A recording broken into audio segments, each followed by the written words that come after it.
Hello everyone. My name is Megan Knittel, and I'm a PhD candidate in the Department of Media and Information at Michigan State University. Today I'm presenting the work of my colleagues Dr. Rick Wash, Faye Kollig, and Abrielle Mason, titled, Anyone Else Have This Experience? Sharing the Emotional Labor of Tracking Data About Me.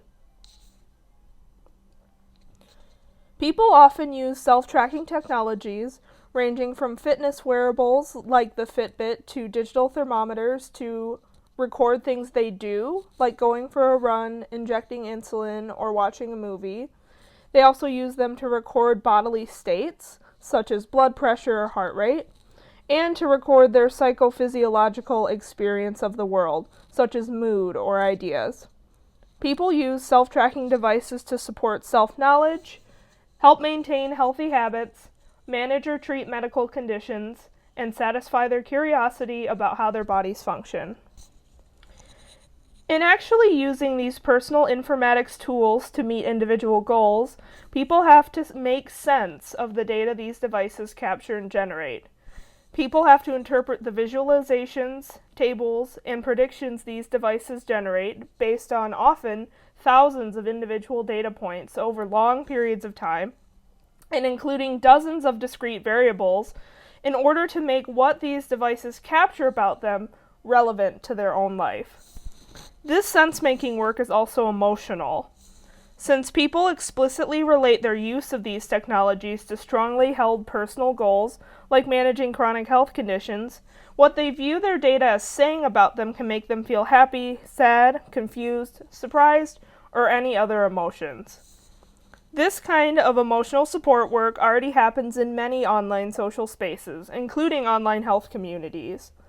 There is value in understanding how discussions and support seeking centered specifically around the unique opportunities and constraints of self-tracking technologies could influence the way people gain value and meaning from these devices.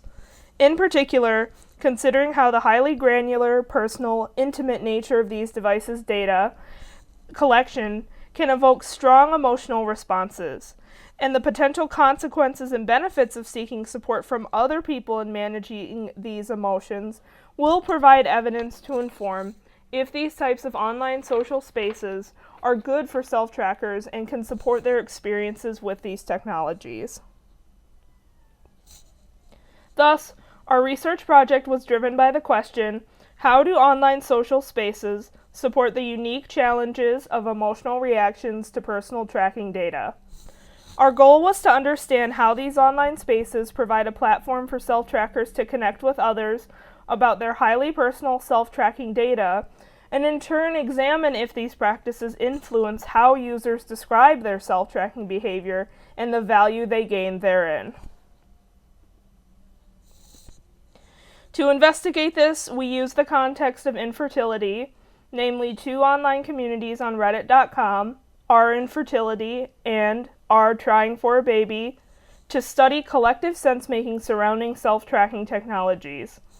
These two communities were similar in size and activity level. We centered our inquiry around self-described experiences of infertility due to the pervasiveness, diversity, and strong emphasis on self-directed, individualized support and care-seeking people experiencing this condition describe.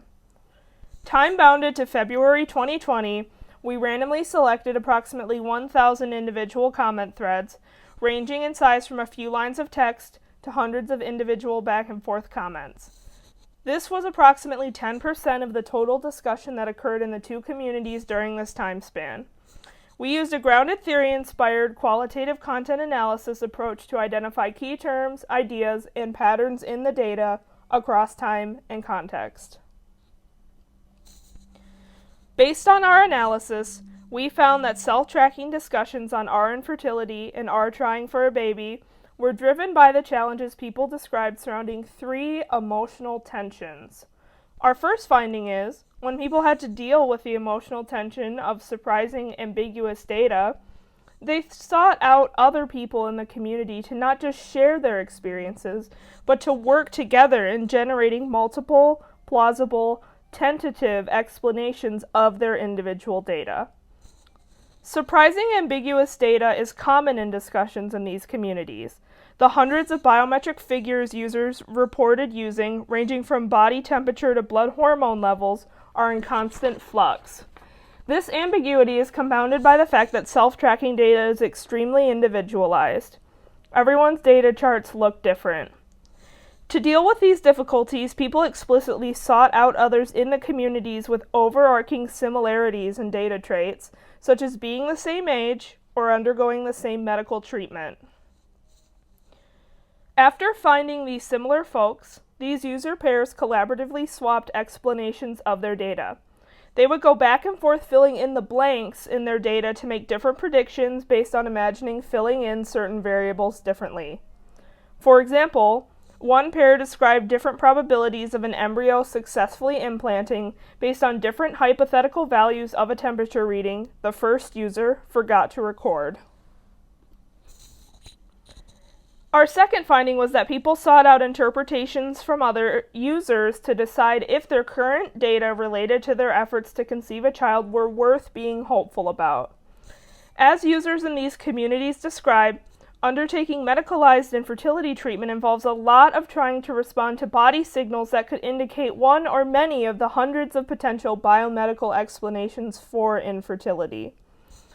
Thus, being hopeful about the current state of your body data is reassuring and uplifting.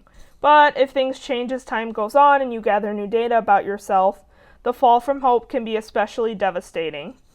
Thus, users sought out the experiences and outcome of others to determine if, as they would say, their data were worth investing feelings of hopefulness in. Finally, our third finding was that users in both online communities sought not just support, but validation and permission from other community members to reduce or completely stop their use of self-tracking technologies related to their infertility treatment. Many community members describe juggling doctor's appointments, self-care, and using self-tracking technologies as a full-time job. The ambiguity and emotional valence of these data are also exhausting. Thus, many users describe wanting to reduce or eliminate the tracking element of their treatment, especially as they describe how hard it can be to make this data seem useful or relevant to their goals. However, users also describe feeling guilty about making these reductions due to what they describe as a cultural imperative they feel towards doing absolutely everything they can do in their attempt to conceive. But when voicing this dilemma, users were virtually always met with positivity and support from other users to stop or take a break. Users emphasized that temporarily stopping tracking offered huge benefits to their emotional and mental health. They described returning to tracking after a break, feeling much better and having renewed energy and motivation. These three emotional tensions related to dealing with ambiguous data, doing the emotional work of letting themselves be hopeful about their data, and seeking validation to take breaks from tracking suggest that these online communities supported positive self-tracking experiences and behaviors. The discussions in our analysis demonstrated that self-tracking technologies generate data that are highly emotional and difficult, if not impossible, to understand without making these emotional entanglements more manageable. Discussions with other members of the community who supported these feelings and offered their own experiences and suggestions about others' data appeared to support this work. These findings offer insight into how self-trackers use online communities to support their self-tracking data experiences, and suggest that being able to use these online spaces during and after tracking could better support positive informational and emotional outcomes for users. Thank you very much for your attention. Please see our linked paper for full details that this presentation highlighted. We're looking forward to your questions and comments.